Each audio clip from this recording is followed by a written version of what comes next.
everybody. This is Ryan McClanahan with HistoryThroughCards.com. I hope you're all doing very well today.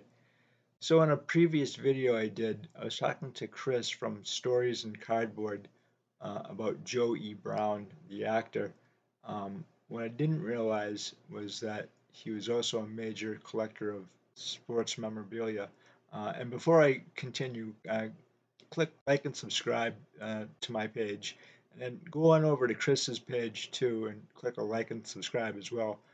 I do like a lot of his stuff that he has on his page, and it's pretty cool. So, um, in the July 4th, 1935 Oakland Tribune, it says the following. While acting as a liaison officer during some apparently fruitless dickering for the Boston Braves, Ford Frick, young National League president, today learned that a definite offer has yet to be made for the controlling interest in that financially distressed club. Frick, at the request of Emil Fuchs, Braves president, made a flying trip from New York to confer with Charles J. O'Malley, head of a Boston group that has been negotiating for the club for several days. After going over the ground with Fuchs and O'Malley, he visited Charles F. Adams, the Braves' majority stockholder, and learned that a controlling interest, free and clear of all debt, could be purchased for less than $500,000. I told Frick, Adams said, that any reliable purchaser who could assure me that he had the best interest of the Boston Braves at heart could purchase control at a bargain price. Meanwhile, Joe E. Brown, baseball-minded film comedian who is reported to have come east to make an offer for the Braves, stopped off at Narragansett Park in Pawtucket, Rhode Island, where he enlarged his racing stable by claiming Captain Argo, owned by Mary Hirsch of New York, out of the fifth race for $5,500. Brown has discussed the Braves' muddled situation with Frick, but has yet to approach any of the club officials. So this is really fascinating on several levels. The first being that Bernard Malamute's 1952 novel, The Natural, incorporates a lot of what's going on in this article. Secondly, Emil Fuchs purchased Babe Ruth on false pretenses, um, and that's really where the story lies. All the problems begin with the sale of Babe Ruth. Naturally, uh, Emil Fuchs told Babe Ruth that he would be able to be a player manager and a vice president at the same time, which was virtually unheard of. Uh, Also, he told Babe Ruth that he would be able to partake in gate receipts as well, which I think had a lot to do with Babe Ruth's purchasing power or how much money he was making. Uh, Really, I think depended on the gate receipts. Um, Once that he found out that uh, he was purchased solely to get fans into the stadium. And at this point, Ruth really wasn't, she was really not good, um, in the field. And he had probably the lowest batting average of his career up to that point. Uh, and it was really the last straw for Ruth. Fuchs he was deeply in debt. He paid roughly about $200,000 for ball players, and not only that, he also owed money for the field. Now, the field wasn't actually a part of the club. It was actually set up as a trust by the last owner of the Braves, which was James Gaffney. So they owed money on the field, and not only that, Fuchs owed money to the insurer of the Braves, which was Jimmy Roosevelt, the son of FDR. Um, to make matters worse, Ruth found out about this and he went to the press and he said that he was double crossed by Fuchs, who then blamed Ruth for his poor performance, which um, Ruth should have known that he wasn't the player that he once was, but he wanted to be a manager, and he was told that he could be a manager. Now, this was also a shock to um, the manager of the Braves, which was Bill McKechnie, who had an 8-year contract with the Braves. And McKechnie is really well known as the manager of the Reds. He would end up going to the Reds and going into two World Series back to back in 1939 and 1940. And he is now in Cooperstown where he belongs. Anyway, Charles Adams also found out about this and he was really upset because um, Adams had been a part owner of the Braves going back to 1927 and he's also the owner of the Bruins as well. The problem was that if you're not getting gate receipts because you're overpaying for players, and in 1933 the Braves were actually in third place, which is the highest finish I think for that team in a long, long time. I think since 1914 with the Miracle Braves, but uh, he, Fuchs owed people a lot of money, and he bought basically Babe Ruth uh, on the assistance of James Michael Curley, the mayor of Boston, uh, for those very reasons to get money. So, which I can understand, but uh, Fuchs actually was ousted by uh, Adams uh, because of this. And Adams ended up owning the team as now the majority owner. The problem was that he, as the majority owner of a baseball club and an owner of Suffolk Downs racetrack, um, was Judge Landis flew in and said uh, to him, "You can't own both. You cannot be a major league owner and an owner of a racetrack. You have to decide which one," because they wouldn't let him have both. And that was the same thing with Joe E. Brown. I'm almost positive. Uh, there's nothing in that meeting between Frick and Brown to suggest that Brown would have ever been able to be allowed to own a team and a racetrack at the same time, or any kind of um, investment into a racing a racehorsing stable, I guess. And there's precedent here in the fact that you have the 1919 Chicago White Sox scandal, in where you have gamblers who went over from horse racing to baseball because they banned parimutuel betting in horse racing, beginning in 1902 and ending around 1910. And then horse racing becomes legal again, I believe, starting in 1932. At the same time, in 1932, you have uh, Brown, who is now the American Association part owner of the Kansas City Blues. And the owner was at the time in 1932 was George Muehlbach, who gained a lot of his finance through brewing. And once Prohibition stopped, or basically once Prohibition ended in 1932, Muehlbach sold the team, and that's how uh, Joe E. Brown was able to become a uh, minority owner in that team. At the same time, in 1932, Uh, Brown ended up having the MGM write into his contract to own a team, and it looks like it's a traveling team that ended up playing against Negro League ball players and colleges, and maybe even Pacific Coast League teams as well. By that time, Brown had actually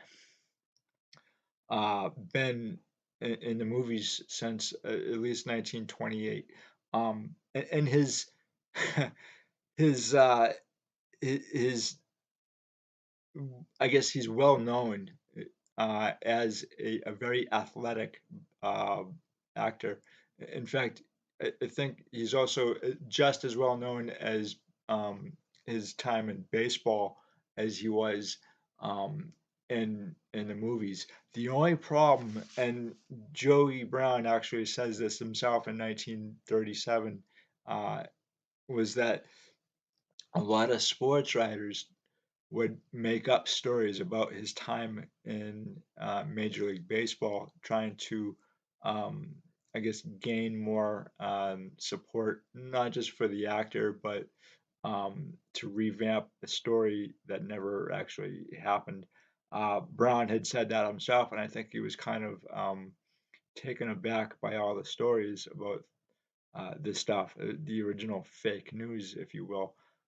Um, Brown was actually signed to a minor league contract with the St. Paul Saints in 1908. Um, According to him and a few other sources, he slid into second base and broke his leg. Now, if he actually did play a few games for the Saints or any other minor league club, it's not easy to find box scores. Um, and so it could be that he did play at least one game or two games. Like we just don't know. More than likely, his season ended uh, preseason. The other thing too was that it's been said that he signed a contract with the Red Sox in 1911, and then um, he also signed a contract with the Yankees in 1921. And in that case, it's been said that he chose acting over the Yankees. Now, I'm not entirely sure that either one of these cases are correct. I tend not to believe it. There is no actual definitive proof that either one happened. Um, the, the one thing that is known about him was he did play semi-pro baseball. We have him in photographs in his uniform, so we definitely know he played there. Um, he's also known by three different movies regarding baseball, and the biggest one is Alibi Ike from 1935. Uh, he is a, he was very well known in baseball circles just through his acting, and he was one of the top comedic actors of the 1930s and 1940s, and that's why you have him in these movies. And he's not a Gary Cooper style actor, where Gary Cooper didn't know anything about baseball, which I wrote a little. Actually, I wrote a lot about what happened to Lou Gehrig in the 1934 Gaudi set, and partially get Gary Cooper's role in Pride of the Yankees in 1942. But in this case, anything you see in this movie regarding Joe E. Brown playing baseball is Joe E. Brown. Now, Brown also hired a lot of studio employees and former major leaguers as extras in his films as well.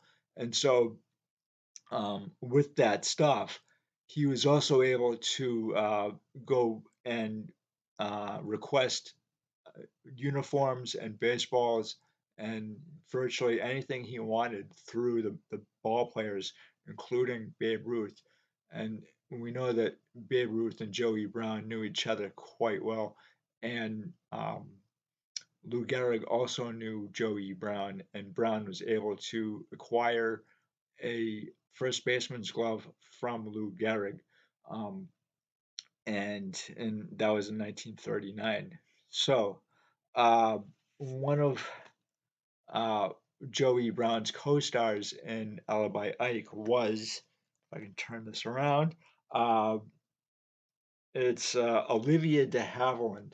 She's right here, and this is from the 1938 J Players Film Stars set. Now, this is a very popular set. It's uh, it's it's on a lot of want lists by collectors, and it's expensive, um, just because of who's in it. And you also have Errol Flynn too. So both of these people were in 7 movies together as well. And Olivia de Havilland is the oldest living person in this set. She passed away in 2020 at the age of 104. I haven't really seen other movies with them, honestly. It just hasn't occurred yet for me. But uh, anyway, if you're looking for cards of Joey Brown, um, he has a few, which is kind of unusual because a lot of these actors and actresses from the 1910s, 20s, 30s, and maybe even like late 40s have a lot of cards. Um, these cards, these 1938 um, J player cards that I just showed you are not tough, but they are on the more expensive side. Uh, the cards with Joe E. Brown are they're not easy to find, but they are relatively cheap. So he's in the 1933 Turf Cigarettes set. Now, actually, I do have that card somewhere laying around. It's black and white, and it's kind of nice too.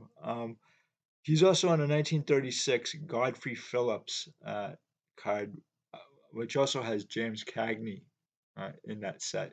Um, and so, and that's the biggest card I think in the set. Um, I've never seen one in hand, but I know they're embossed and they're actually really nice looking. Another set that he's found in is the 1934 John Player's large format black and white cards. Again, these are not cards that I've really seen. Um, the ones I just showed you are a lot easier to find. And then John Player also issued a set very similar to the one I just showed you in 1934. So in a lot of cases they'll say A and B. A lot of collectors will, um, and and and, um, and so both sets are really nice and they're highly prized by collectors. The large format set is very rarely seen. Uh, And then so he also has a 1936 Fucino's Cinema Stars. And again, that's a set I'm not familiar with at all. I just became aware of it not too long ago. In fact, doing research for this. So the other thing about Joey Brown is he's very well known for having perfect comedic timing and a very large um, mouth, which unfortunately, I mean that's what he's known for, and that's it's his trademark. Is a very elastic mouth, and there's no way you could escape it. And anyway, in 1942, he um, he goes overseas with the USO, and he's got 4 sons, four children. Two of his sons uh, both entered the Army Air Corps, and one of them, Don, ended up getting killed in a plane crash, and in 1942 in October. in a training exercise, unfortunately. His other son, Joe L. Brown, um, he inherited basically his father's love of baseball, and he first joined I think a minor league club in 1939, but by 1946 he was in the minor leagues, and I didn't write this down, and I didn't do enough research on this particular aspect if Joe L actually was a minor leaguer, but by 1955, he was the general manager of the Pittsburgh Pirates. He took over that role from Branch Rickey, and he ended up uh, retiring in 1976, and then he ended up back with the club in 1985 during the Pittsburgh drug trials, which is something I'll probably get to in either an article or whatever the case may be, maybe this right here. But I really wanted to bring up Joey Brown for a while, and um, this was really fascinating for me, and um, obviously baseball and the movies goes all the way back to like the 1910s. Um, and so uh, with this, guys, I really appreciate you taking the time to listen to what I have to say about this. And if you can, give me a like and subscribe, and then give Chris a like and subscribe as well, because he's got some really fascinating stuff on his channel. And also, I'm still getting used to. I don't know if I'm ever gonna get used to this stuff.